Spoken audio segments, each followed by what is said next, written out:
দেখুন, খানিকক্ষণ আগে তর্ক হচ্ছিল না যে ট্রেটার না হুইসেল ব্লোয়ার, সেই পুরাণের যুগ থেকে তো এই বিতর্ক চলছে। ধরুন বিভীষণ রাবণের কাছে ট্রেটার, আবার রামের কাছে হুইসেল ব্লোয়ার। এবার কথা হচ্ছে কে রাম কে রাবণ আমাকে জিজ্ঞেস করবেন না, তার কারণ সেইটা না না আমি মজা করলাম, একটা পৌরাণিক উদাহরণ দিলাম, কিন্তু আমি বলছি সেইটা আসলে নির্ধারণ করে ক্ষমতা। আর ক্ষমতা যদি চলে যায় বাজার দরও কমে। যে মমতা বন্দ্যোপাধ্যায়কে ইন্ডি জোটের বৈঠকে সোনিয়া গান্ধীর পাশের চেয়ারটাতে বসানো হতো, আর অভিষেক বন্দ্যোপাধ্যায় অনুপস্থিত থাকলে তার চেয়ার ফাঁকা রেখে ইন্ডি জোটে প্রতিবাদ জানানো হতো, সেই মমতা বন্দ্যোপাধ্যায় ৪ঠা মের পালাবদলের পর বারবার প্রকাশ্যে বিজেপি দলগুলোকে, এমনকি লেফট আলট্রা লেফট সবাইকে আহ্বান জানাচ্ছেন, আর কংগ্রেস সিপিএম প্রকাশ্যে কটাক্ষ করে সেই প্রস্তাব ফিরিয়ে দিচ্ছে। ভাবা যায়? হারের পর মমতা বন্দ্যোপাধ্যায় বললেন, রোজ 2 ঘন্টা করে অফিসে বসছি, অন্য বিজেপি বিরোধীরা আসুন। কেউ তো গেলেনই না। মমতা বন্দ্যোপাধ্যায়ের বিশ্বাসযোগ্যতা নিয়ে প্রশ্ন তুলে দিল কংগ্রেস এবং সিপিএম। আজ 21-এর মঞ্চ থেকে উদার আহ্বান মমতা বন্দ্যোপাধ্যায়ের, বিজেপির বিরুদ্ধে লড়তে চাইলে একসঙ্গে আসুন, আগামী দিনে বাংলায় সবাই মিলে একসঙ্গে জোট করব। কি বললেন দেখি একবার। আমি আগেই বলেছিলাম, বাবুলরা জানে, দোলারা জানে, রবীন্দ্র জয়ন্তীর দিন যে আসুন আমরা সারা ভারতবর্ষে ইন্ডিয়া জোট নিয়ে লড়াই করি, বাংলাতেও করি। আমার কারো প্রতি কোনো ইগো নেই, আমার কারো প্রতি কোনো গ্রিভ্যান্সেস নেই। আর তা নাহলে মনে রাখবেন, আজকে যারা বিজেপির কথায় দলীয় অফিস খুলতে পারছেন, মিছিল মিটিং করছেন, আমাদের শেষ করার পরে ওদেরও কিন্তু আপনাদের শেষ করে দেবে। আমি চাই না গণতন্ত্র শেষ হোক, গণতন্ত্র লুণ্ঠিত হোক। এখনো যদি বিবেকের জাগ্রত চেতনা থাকে তাহলে মনে রাখবেন সবাইকে এক হয়ে লড়া দরকার। এর উত্তর এলো সরাসরি 2.5 কিলোমিটার দূরে কংগ্রেসের 21শে জুলাইয়ের মঞ্চ থেকে। অধীর চৌধুরী ওই শহীদ মিনার ময়দান থেকে বললেন, দিদির নাটকে বিশ্বাস করবেন না। দেখব। এই বাংলায় বিজেপি পার্টিকে একসঙ্গে নির্বাচনী সহযোগিতা করে নির্বাচনী গঠবন্ধন বানিয়ে এই বিজেপি পার্টিকে এই বাংলায় প্রবেশ করিয়েছেন মমতা ব্যানার্জি। আপনারা ভুলে গেছে, দিদির সব কিছু দেখবেন, দিদির নাটকে বিশ্বাস করবেন না। ইতিহাসের কথা বলছি, ইতিহাসের কথা বলছি। আমাদের পঞ্চায়েত ভোট করতে দেয়নি, মিউনিসিপ্যালিটি ভোট করতে দেয়নি, কোথাও রাজনীতি কথা বলতে দেয়নি। মিথ্যা কেস আর মিথ্যা কেস। আমার জেলা মুর্শিদাবাদে শয়ে আমাদের কংগ্রেসি কর্মীদেরকে পানি কেস দেওয়া হতো। পানি কেস মানে কি জানেন? মাদক পাচার কেস, যাতে কংগ্রেস করতে না পারে। দেখুন, এখানেও তফাৎটা হয়ে গেছে ক্ষমতায় থাকা এবং না থাকা। ক্ষমতায় থাকলে এখন মমতা বন্দ্যোপাধ্যায় নিশ্চয়ই বলতেন যে এ রাজ্যে আমার কাউকে দরকার নেই, আমার একলা চলই হচ্ছে এই রাজ্যে নীতি। আর এখন মমতা বন্দ্যোপাধ্যায়ের মনে পড়ে গেছে হঠাৎ সেই ইন্ডি জোটের কথা। আমি এই কথাটা বললাম তার কারণ একটা এই বছরের উদাহরণ দিই।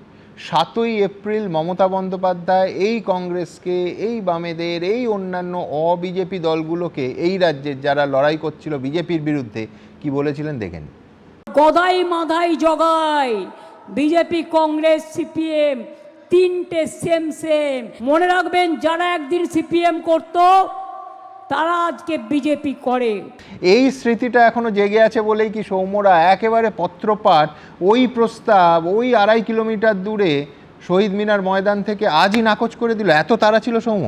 দেখুন সুমনদা, আপনি আগে একটি রাম রাবণের সব বলছিলেন, হ্যাঁ খুব ভালো লাগছিল শুনতে। তো আমি কাউকে সিঙ্গুলার নেমে বলছি না, মানে একই কথা শুনি, তবে মন্থরাদের মুখে এখন এই শুরুতেই এত সুন্দর তরজা দেখলাম না তৃণমূল এখন অনেক প্রকার। তৃণমূল কয় প্রকার জানি না, মাধ্যমিকে প্রশ্ন উত্তর আসবে কিনা, 10 নম্বরের কোশ্চেনও আসতে পারে। তৃণমূল কয় প্রকার, কেউ জেলে, কেউ বেলে, কেউ এলো বলে, এরকম আর কি। তো এই যে ডাক শুনছেন, বাংলা একটা কথা হচ্ছে নিশির ডাক, আমরা জানি তো নিশির ডাকে, জানেন তো নিশির ডাকে আপনি বেরিয়েছেন কি আপনি মরেছেন, তো এটা নিশির ডাক। তো এখন দেখুন, আমরা কেউ ইস্ট জর্জিয়া ইউনিভার্সিটি, মানে আমি বলছি যে কয়েকবার ডাকে সাড়া দিয়ে সেরকম অভিজ্ঞতা হয়েছে। নিশির ডাক, আপনি ডাকে সাড়া দিয়ে আপনি মরেছেন। হ্যাঁ, তো এখন ব্যাপারটা হচ্ছে কি জানেন তো, কেউ বলে কি আমরা দেখুন ইস্ট জর্জিয়া ইউনিভার্সিটিতেও, ইস্ট জর্জিয়াতেও পড়িনি, আর আমরা এন্টায়ার পলিটিক্যাল সায়েন্স থেকেও পড়াশোনা করে আছি। এখন কে কার, দেখুন এত বড় একটা সেন্সিটিভ ইস্যু নিয়ে 1998 সালের পর থেকে 93 সালে 33 বছর আগের একটা ঘটনা আপনাদের স্টুডিওতে বলছিলাম আমি। দেখুন ইন্টেনশন কি দুটো দলে, তৃণমূল আমি ধরলাম কেউ বালিশ চাটা বলছে, এখন যদিও সেই বালিশ চাটা কখনো মাথার বালিশ ছিল, কখনো পাশ বালিশ ছিল, জানলে ওদের নেব না আবার নিয়ে নিবে, কোনো ঠিক নেই। কিন্তু আপনি কারোর উপর বাউচ করতে পারবেন না, প্রসূনবাবু কোন দিকে থাকবেন, উনি কোন দিকে থাকবেন, কালকে দেখবেন এদিক ওদিক হয়ে গেল। আমরাই ভুল করে ফেলি। হ্যাঁ, তোমরা কোন দিকে থাকবে সেটা নিশ্চিত। আমরা ভুল করে ফেলি কেন বলি, কারণ ওটা তো তোমার হাতে নেই, হাই কমান্ডের হাতে। আমরা বুঝি না তো কে তৃণমূল। আপনি জানেন কখন কে তৃণমূল? আপনি বলতে পারবেন কে তৃণমূল কালকে, কোনটা কালীঘাট তৃণমূল, কোনটা বালিশ চাটা তৃণমূল, বলতে পারবেন? পারবেন না। যাই হোক, আমি ওই বিতর্কে যাচ্ছি না, সেটা ওদের ব্যাপার, ওরা করুক যা খুশি করুক, ওদের নিজেদের ব্যাপারে। এই যে রাম রাবণের কথা বলছি না, রাম রাবণের যুদ্ধ হয় দেখবেন, গ্রাম বাংলা রাম রাবণের যুদ্ধ হচ্ছে, খুব মারামারি হচ্ছে, খুব দেখবেন যুদ্ধ হচ্ছে, রাম রাবণকে মারছে, রাম রাবণকে মারছে। ঠিক দেখবেন যখন যুদ্ধ মানে যাত্রা শেষ হয়ে যায়, পিছনে গ্রিন রুমে বসে দুদলে একসঙ্গে বসে বিড়ি ভাগ করে খায়, এদের হচ্ছে সেই যুদ্ধ। তো হোক, আমাদের তাতেও আপত্তি নেই। তো এই ভাগ করে ধূমপানটা যদি দিল্লিতে হয়, ধরো মমতা বন্দ্যোপাধ্যায় সোনিয়া গান্ধীর মধ্যে, তো তোমাদের তো সেটাই মানতে হবে আর মঞ্চের সামনে হাততালি দিতে হবে। নেতারা তো বলে যে নিষিদ্ধ ডাক, আপনি কেন বিশ্বাস করছেন না? শুনুন না, তো আমি শুধু একটা কথাই বলি যে একবারও শুনেছেন এই দুটো মঞ্চ থেকে আজকে একটা কথা হলো যে 2011 সালের মে মাসে যে কমিশনের সুশান্ত চ্যাটার্জি কমিশনটা হয়েছিল, সেই কমিশন আমার মে মাসে যতটুকু মনে পড়ছে তার ঠিক 3 বছর মানে 14 ডিসেম্বর মাসে কমিশনটা রিপোর্ট হলো, গতকাল সেটা টেবিল হলো। আমি বলছি অবজারভেশনের রিপোর্টগুলো যে আছে, সেই অবজারভেশনের রিপোর্ট অবধি কেন, আমি জানতে চাইছি আজকে কেন মমতা ব্যানার্জি সেদিন অ্যাপিয়ার হলেন না কমিশনের কাছে। আমার প্রশ্ন যে মনীশ গুপ্তকে কেন আজকে স্কট ফ্রি রাখা হলো? তখন তো এই তৃণমূল ভাগ ছিল না, তখন এই নেতারা তো সবাই একসঙ্গে ছিলেন। ইনফ্যাক্ট কালকেই তো জানতে পারলাম যে অন রেকর্ড পঙ্কজ ব্যানার্জি ওই রকম একটা প্রতিবাদ করেছেন, কেউ আমরা জানতাম না, তুমিও জানতে না। আমি বলছি তাহলে এই বিবেক যাদের আজকে সব জেগে উঠছে, সেই বিবেকবান নেতারা তো সব একসঙ্গে ছিলেন ভাই, কেন সেদিন প্রতিবাদ করেননি? সেদিন আপনাদের ক্ষমতার আস্ফালন ছিল। আজকে যে কমিশন বলছে যে রেকমেন্ডেশন ছিল, আমি শহীদদের দাম কখনো মাথার দাম কোনো ঠিক হয় না, শহীদদের মৃত্যুর কোনো দাম হয় না, তারা ক্ষতিগ্রস্ত আমরা হয়েছি, আমরা রক্তাক্ত হয়েছি সেদিন। আপনি 25 লক্ষ টাকা তাদের মৃত শহীদ পরিবারকে এবং তাদের আহত হাজার হাজার ছেলে তাদের 5 লক্ষ টাকা করে, কেন রেকমেন্ডেশন মানা হয়নি? আমি জানতে চাইছি কেন সুশান্ত চ্যাটার্জির কমিশন 13 বছর টেবিল হলো না বিধানসভায়? কি জন্য সুশান্ত চ্যাটার্জি কমিশনের এত বড় রিপোর্ট থাকা সত্ত্বেও মনীশ গুপ্তকে এমএলএ করতে হয়েছিল? আমার প্রশ্ন, তিনি হেরে যাওয়ার পরেও যাদবপুরে ইনফ্যাক্ট মাননীয় বিচারপতি দেখে যেতে পারলেন, তার 2 বছর হলো তিনি হেরে যাওয়ার পরেও কেন সেই লোকটাকে কি বাধ্যবাধকতা ছিল তাকে রাজ্যসভায় পাঠাতে হলো? কি ধামাচাপা দিতে চেয়েছিল মমতা বন্দ্যোপাধ্যায়ের নেতৃত্বে? তাহলে আমরা আজকে শহীদ তর্পণে যে আমরা 13 বছরে শহীদ পাইনি, আমরা যে মমতা বন্দ্যোপাধ্যায় 15 বছর সরকার, আমরা সেই শহীদদের যেমন তর্পণ করছি, আমরা তপন কান্দুকেও শ্রদ্ধা জানাচ্ছি, তপন কান্দুকে, পূর্ণিমা কান্দুদের কথা বলছি, আফরাজুলের কথা বলছি, তামান্নার কথা বলছি, আমরা ভুলে যাইনি সেদিনকার কথা।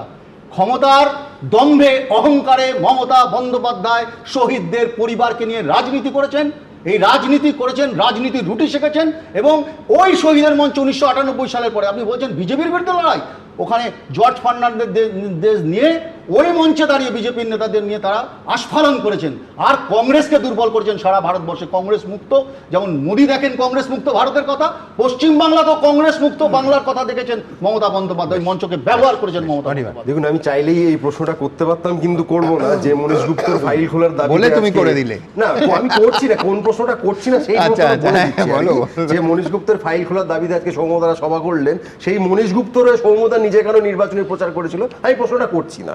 যে সিপিএম সরকারের আমলে এইভাবে 14 জনকে গুলি করে মারা হয়েছিল, আমি প্রশ্নটা করছি না, আমি এই প্রশ্নটা করছি না। যে সিপিএম সরকারের আমলে এই মানে এই খুনটা হয়েছে, তাদের সঙ্গে এই অধীর বাবু তখন সভাপতি সম্ভবত, তখন কেন জোর করেছিল কংগ্রেস? আমি এই প্রশ্নটা করছি না, কারণ আজকের দিনে আমি প্রশ্নটা করিনি দাদা, আমি প্রশ্নটা তো করি, উত্তর দিচ্ছ কেন? কারণ বিরোধীদের দুর্মুষ করার জন্য মঞ্চকে ব্যবহার করার জন্য প্রশ্নটা করি, উত্তর দিও না। আজকে এই দিন দেখতে হচ্ছে না, আমার শুধু দুজনকে আমি থামাবো, আমার শুধু অনিবার্য একটা বিনীত প্রশ্ন, তুমি ইতিহাস বলছো তো আমি বলছি যে আজকে যাদের জন্য শহীদ তর্পণ, সেই 93 সালে যাদের সরকার গুলি চালিয়ে 13টা জলজ্যান্ত যুব কংগ্রেস কর্মীকে মেরে ফেলেছিল, মমতা বন্দ্যোপাধ্যায়ের সহকর্মীদের মেরে ফেলেছিল, আজ তাদেরই মঞ্চের ওপর থেকে কি বিচিত্র দেখুন, মমতা বন্দ্যোপাধ্যায় মহাজোটের জন্য আহ্বান জানাচ্ছেন। দেখুন ইতিহাস সঙ্গে সঙ্গে এটা জিজ্ঞেস করতে হবে। যখন ফ্যাসিস্ট শক্তির উত্থান ঘটে তখন তার বিরুদ্ধে হাজার মতবিরোধ সত্ত্বেও আপনাকে একটা জোট গড়তে হবে, এটা নেসেসারি নয়। না, কিন্তু ইস্যুটা হচ্ছে আমি 33 বছর ধরে এই ইস্যুটাকে বাঁচিয়ে রেখেছি, বাঁচিয়ে রেখে আমি সেই মঞ্চের ওপর থেকে যারা গুলি চালিয়েছিল, যাদের সরকার গুলি চালিয়েছিল তাদেরই জোটে ডাকছি। নির্বাচনী জোট হবে কি হবে না সেটা প্রসঙ্গই নয়, কিন্তু আজকে ফ্যাসিস্টরা যেভাবে দাঁত নখ বার করেছে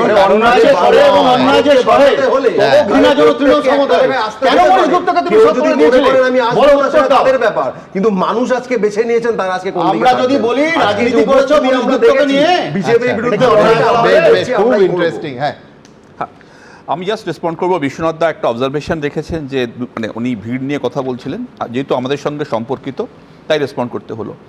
কংগ্রেস চোখে পড়ার মতো বিশ্বনাথ দার বক্তব্য ছিল, এবং আমাদের থেকে ওনাদের ভিড় বেশি হয়েছে।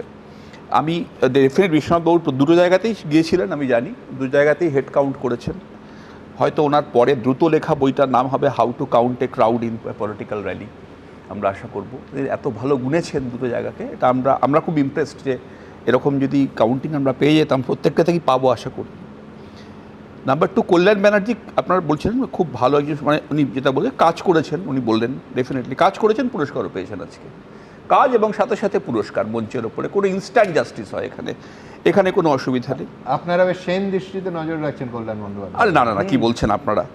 আর দ্বিতীয় হচ্ছে যে কংগ্রেস বলছে, মঞ্চ থেকে বলেছেন সিনিয়র লিডার নাটকে বিশ্বাস করবেন না। আমরা বললে অনেকে গায়ে লাগছে, কংগ্রেস সরাসরি বলেছে নাটকে বিশ্বাস করবেন। আমার মনে আছে প্রাইম মিনিস্টার মোদি একবার পার্লামেন্টে বলেছিলেন অধীরবাবুর কথাই, যখনই অধীরবাবু কিছু ভালো বলতে যান তখনই কি কলকাতা থেকে ফোন চলে আসে।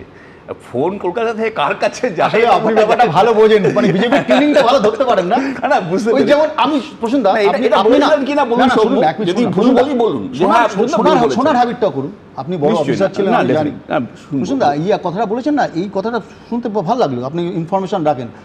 আরেকটা ইনফরমেশন আপনাকে দিই, যে সূর্যপুরে মেয়েটা মারা গেল না সেদিন, যখন এই যে ঋতব্রতদের যে ক্যাম্পটা যারা গেল দেখতে, ওখানে গিয়ে জিজ্ঞাসা করছে আপনারা মুখ্যমন্ত্রী আমাকে পাঠিয়েছেন, মানে একটু টিউনিংটা ভালো বোঝেন না বিজেপির টিউনিংটা। মুখ্যমন্ত্রী পাঠিয়েছেন মানে মুখ্যমন্ত্রীর কথাতে আমরা এখানে সাংসদ বলেছেন না। এবিপি আনন্দ, এগিয়ে থাকে, এগিয়ে রাখে।